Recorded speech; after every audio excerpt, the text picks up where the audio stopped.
नमस्कार मित्रों, स्वागत है आप सभी का हमारे यूट्यूब चैनल साहित्य और सृजन की दुनिया में। तो यहाँ हम कर रहे हैं रिवीजन अपनी जितनी भी हम तैयारी कर चुके हैं। स्पेशली यूजीसी नेट की परीक्षाएं निकट हैं, यूपीएससी की परीक्षाएं निकट हैं। यहाँ पर ये इकाई 10 से कुछ प्रश्न हैं, लगभग 50-51 के लगभग ये प्रश्न है। एक बारी थोड़ा सा आप लोग इनको रिवाइज कर लीजिएगा। महत्वपूर्ण प्रश्न है, आखिर तक वीडियो में बने रहिएगा। पहली बार वीडियो देख रहे हैं तो चैनल को ज़रूर सब्सक्राइब कीजिएगा ताकि आने वाली हर वीडियो की नोटिफिकेशन आपको मिल जाए। और एक महत्वपूर्ण सूचना, ये जो पहली बार वीडियो देख रहे हैं उन लोगों को नहीं पता होगा शायद कि लाइव रहती हूँ मैं शाम को 6 से 7 सोमवार से शुक्रवार। उसमें क्या होता है, हम लोग करते हैं एमसीक्यू, जो भी हम अपनी परीक्षा आगामी देने जा रहे हैं हमारी तैयारी कैसी है। ओके गाइस, तो हर शाम 6 से 7 एमसीक्यू हम लोगों के होते हैं, बहुत बेहतर एमसीक्यू होते हैं। लगभग 16 प्रैक्टिस सेट हम लोग कर चुके हैं। तो शुरू करते हैं हम आज के प्रश्नोत्तर। वन लाइनर हैं, बहुत ज़्यादा समय हम यहाँ नहीं लगाएंगे। पहला प्रश्न है हमारा, संस्कृति के 4 अध्याय के अंतिम अध्याय का क्या नाम है? तो इसका अंतिम अध्याय का नाम है भारतीय संस्कृति और यूरोप। अगला प्रश्न है, एक साहित्यिक की डायरी कितने प्रकरणों में विभक्त है? तो 13 प्रकरणों में विभक्त है। ये थोड़ी सी अंदर से डिटेल है। नेक्स्ट प्रश्न है, एक साहित्यिक की डायरी के किस प्रकरण में कला के 3 क्षणों का वर्णन है? तो पहले प्रकरण में तीसरा क्षण है, उसमें कला के 3 क्षणों का वर्णन हुआ है पहले प्रकरण में। ठीक है, प्रकरण पूछा गया है। भोला राम का जीव किस प्रकार की कहानी है? तो एक ये व्यंग्यात्मक कहानी है जो आप लोगों के पाठ्यक्रम में शामिल है, यानी कि यहाँ पर एचपीएससी और यूजीसी नेट के पाठ्यक्रम में भोला राम का जीव है। जामुन का पेड़ व्यंग्य में पेड़ के नीचे दबा आदमी कौन था? तो वो एक शायर था। यात्रा साहित्य का पितामह किसे कहा जाता है? राहुल सांकृत्यायन को।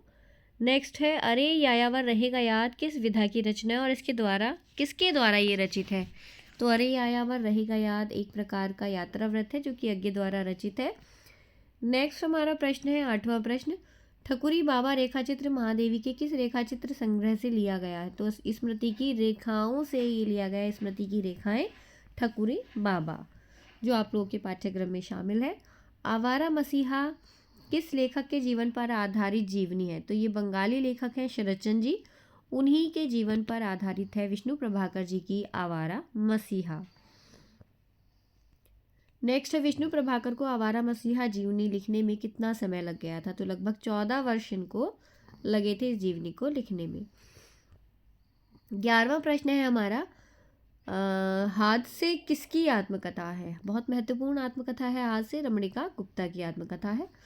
नेक्स्ट है, यौन के बारे में भक्ष्य क्या है? समाज इसका फैसला तो करता रहा है पर उस समझ के उस मानदंड नहीं बदले, पर उसके समझ के मानदंड, उसने अपनी समझ के मानदंड, यानी कि समाज ने अपने समझ के मानदंड नहीं बदले। ये पंक्तियाँ किसके द्वारा कही गई हैं? तो ये रमणिका गुप्ता की आत्मकथा में उनके द्वारा कही गई हैं। नेक्स्ट है, यौन शोषण शारीरिक संबंध, ठीक है, झारखंड के केदला के कोयला खदानों के राष्ट्रीयकरण, आदिवासी दलितों किसानों के अधिकारों की लड़ाई आदि को उनका अपना विषय बना करके आत्मकथा में देखा जा सकता है। किसकी आत्मकथा में ये सारे विषय दिखाए गए हैं? तो आप हुदरी जिद्दी लड़की की कहानी में हम ये देखते हैं। और आदिम से आदमी तक की जो कविता संग्रह किसकी है? रमणिका गुप्ता की। और बहुत ही बोल्ड कहना चाहिए लेखिका ये रही हैं।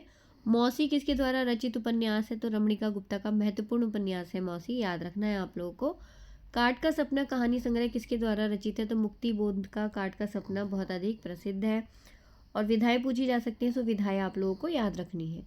किसे प्रगतिशील कविता और नई कविता के बीच का सेतु भी माना जाता है? तो मुक्ति बोध को प्रगतिशील कविता और नई कविता के बीच का सेतु मानते हैं। शब्दबद्ध होने की प्रक्रिया के भीतर जो प्रभाव बहता रहा है वह समस्त व्यक्तित्व और जीवन का प्रवाह होता है। यह कथन किसका है? तो ये कथन है मुक्ति बोध का, एक साहित्यिक की डायरी के प्रथम प्रकरण और तीसरे क्षण से। नेक्स्ट प्रश्न है हमारा 19वां प्रश्न, यथार्थ के तत्व परस्पर गुम्फित हैं, यही कारण है कि मैं छोटी कविताएं लिख नहीं पाता। ये कथन किसका है? तो ये मुक्ति बोध का है, एक साहित्यिक की डायरी के दूसरे प्रकरण से, एक लंबी कविता का अंत से। डबरे का सूरज निबंध किस शैली में लिखा गया है? तो ये व्यंग्य शैली में लिखा गया है। एक साहित्यिक की डायरी को हमने थोड़ा सा भीतर से खोल करके ये प्रश्न यहाँ पर लिए हैं। नेक्स्ट है, एक आलोचक को अपनी आलोचनात्मक भावना को प्रधान मानते हुए तटस्थ रूप से कृति की समीक्षा करनी चाहिए। ये कथन किस निबंध से लिया गया है? तो ये भी मुक्तिबोध की एक साहित्यिक की डायरी हाशिए पर नोट्स से लिया गया है। अगला हमारा है, किस निबंध में मुक्तिबोध ने पुरानी परंपराओं के स्थान पर नए मूल्यों की स्थापना को अनिवार्य माना है? तो नए की जन्म कुंडली में ये वाली बात कही गई। तो जिन्होंने ये डिटेल पढ़ रखी हैं, एक साहित्य की डायरी को अच्छे से स्टडी कर रखा है, वो लोग इसके प्रश्न का आंसर आसानी से समझ रहे होंगे। उन्हें रटने की आवश्यकता यहाँ नहीं पड़ेगी, क्योंकि यहाँ हम रिवीजन कर रहे हैं, तो रिवीजन उनके लिए बेहतर है जिन्होंने पहले से थोड़ी डिटेल तैयारी की हुई है। 22वां प्रश्न है, किस निबंध में मुक्तिबोध ने पुरानी परंपराओं के स्थान पर नए मूल्यों की स्थापना की? जो हमने अभी प्रश्न पढ़ा था, नए की जन्म कुंडली। किसकी बातों से प्रेरित होकर के विष्णु प्रभाकर जी ने आवारा मसीहा जीवनी लिखी? तो नाथूराम शर्मा की बातों से प्रभावित होकर के यहाँ पर आवारा मसीहा लिखी गई। नेक्स्ट प्रश्न है, आवारा मसीहा कितने भागों में यानी पर्वों में लिखी गई है? तो यहाँ ये तीनों आप लोग याद रखेंगे। यहाँ 3 पर्वों में आवारा मसीहा को लिखा गया है, और 3 पर्व कौन कौन से हैं? पहला है दिशाहारा, दूसरा है दिशा की खोज, और तीसरा है दिशांत। तीनों के नाम दी से हैं, आप लोग को याद रखना है। दिशाहारा, दिशा की खोज और दिशांत। आवारा मसीहा को 3 पर्वों में बांटा गया है। नेक्स्ट हमारा है, तमिलनाडु के अति प्राचीन मंदिरों का वर्णन आगे के किस यात्रा वृत्तांत में है? तो अरे यायावर रहेगा याद में हम तमिलनाडु के अति प्राचीन मंदिरों को देखते हैं। और मेरी तिब्बत यात्रा किसकी रचना है? तो ये राहुल सांकृत्यायन की बहुत ही महत्वपूर्ण यात्रा रचना है। मेरी तिब्बत यात्रा वृत्तांत में तिब्बत में प्रवेश करने वाली पहली यात्रा में लेखक कहाँ ठहरता है? तो वो एक डाम नामक गांव है जहाँ पर ये ठहरते हैं।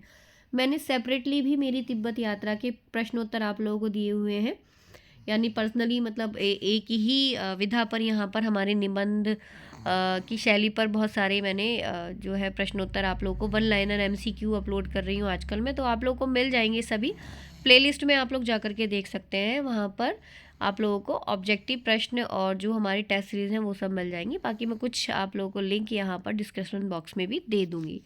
तो मेरी तिब्बत यात्रा पर भी स्पेशली मैंने वहाँ प्रश्न अपलोड किए हैं, आप लोगों को अलग से एक वीडियो है, सेपरेट वीडियो है। और इसके अलावा हम मनु भंडारी की एक कहानी यह भी से मैंने प्रश्न अलग से आप लोगों को अपलोड किए हैं।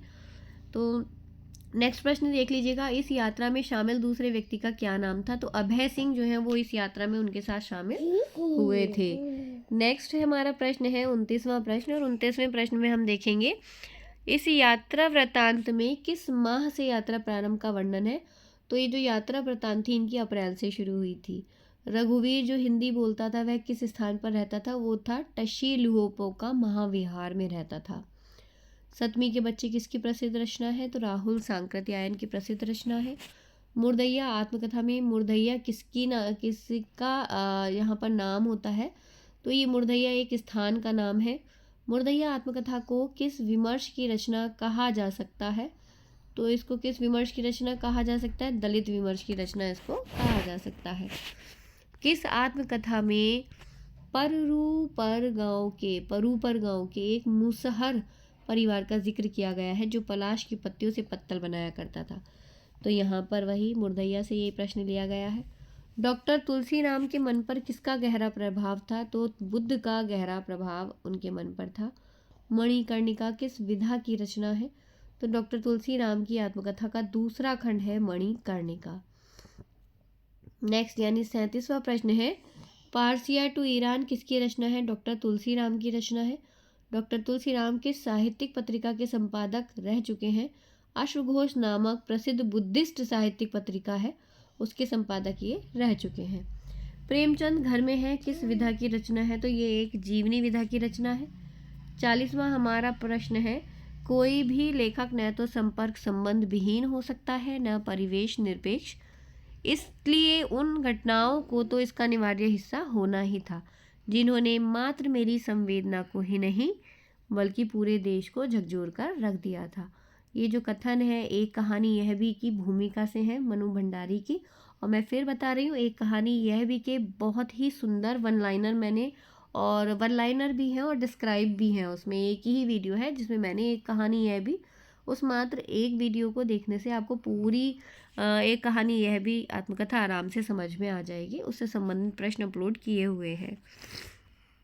41वां प्रश्न है, चंद्रधर शर्मा गुलेरी, राजकुमार खेमका, जगत बिहारी सेठ ने किस युग में संस्मरण साहित्य को समृद्ध किया? तो इन्होंने द्विवेदी युग में संस्मरण साहित्य को समृद्ध किया। 42वां प्रश्न है, गांधी युग में प्रकाशित संस्मरण चंपारण के महात्मा गांधी नाम से जो ये प्रकाशित थी संस्मरण था, ये चंपारण के महात्मा गांधी राजेंद्र प्रसाद की ये रचना है। पद्म पराग जो कि ललित लेखों का संग्रह है, किंतु इसमें कुछ मार्मिक संस्करण भी संकलित है, ये किसकी रचना है? पद्म सिंह की रचना है।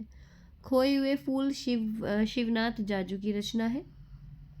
अतीत के चलचित्र, स्मृति की रेखाएं, पथ के साथी, मेरा परिवार, ये कुछ महत्वपूर्ण कृतियां हैं, ये महादेवी वर्मा की हैं। बात करें रिपोर्टाज की, तो लक्ष्मीपुरा बहुत ही महत्वपूर्ण रिपोर्टाज है और किसकी रचना है ये पूछा जाए तो ये शिवदान सिंह चौहान से इसका प्रारंभ हुआ था। तो ये आप लोगों को याद रखना है लक्ष्मीपुरा, ठीक है। किसकी रचना? लक्ष्मीपुरा, जो कि रिपाव दिसंबर 1938 में से ये प्रारंभ हुई थी, शिवदान सिंह चौहान। जब प्रभाकर पाताल गए, ये संस्मरण साहित्य है प्रभाकर माचवे का। प्लॉट का मोर्चा बहुत पूछा जाता है संस्मरण। शमशेर का रणजल धनजल संस्मरण है रेणु का। अपोलो का रथ श्रीकांत वर्मा का। कलम का सिपाही अमृत राय का और कलम का मजदूर मदन गोपाल। ये जो जीवनियाँ हैं ये किसकी हैं? तो ये प्रेमचंद जी की जीवनी है। तो ये कुछ विशेष प्रश्नोत्तरी थी आप लोगों की इकाई 10 से। और इसके अतिरिक्त मैं आप लोगों को बता ही रही हूँ कि मैंने वन लाइनर भी अपलोड किए हुए हैं अलग अलग विधाओं पर, जो हमारी यूनिट 10 है, तो आप उसको भी एक बार देख सकते हो। बाकी MCQ में मिलते हैं शाम को 6 से 7। आप लोग आइएगा ज़रूर लाइव में नेक्स्ट टाइम। Bye bye.